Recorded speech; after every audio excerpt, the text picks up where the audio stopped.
MP Mithun Reddy bail petition విచారణ వాయిదా పడింది. ఈ నెల 13వ తేదీ 19వ తేదీకి విచారణ వాయిదా వేసింది ఏసీబీ కోర్టు. లిక్కర్ కేసులో A4గా ఉన్న మిథున్ రెడ్డిని వైసీపీ నేతలు ములాఖత్లో కలవనున్నారు. రాజమండ్రి సెంట్రల్ జైల్లో రిమాండ్లో ఉన్న మిథున్ రెడ్డిని మాజీ మంత్రులు కాకాని గోవర్ధన్ రెడ్డి, మాజీ ఎమ్మెల్యేలు కాట్సాని రాంభూపాల్ రెడ్డి కలవనున్నారు.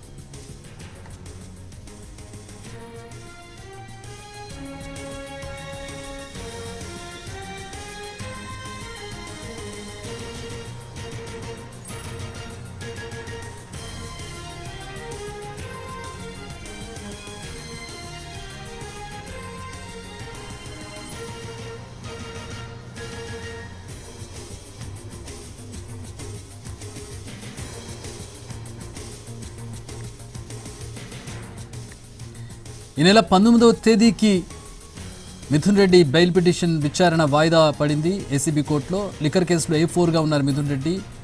ప్రస్తుతం ఆయన్ను వైసీపీ నేతలు ములాఖత్లో కలవబోతున్నారు. రాజమండ్రి సెంట్రల్ జైల్లో రిమాండ్లో ఉన్న మిథున్ రెడ్డిని మాజీ మంత్రులు కాకాని గోవర్ధన్ రెడ్డి, మాజీ ఎమ్మెల్యేలు కాట్సాని రాంభూపాల్ రెడ్డి కలవనున్నారు.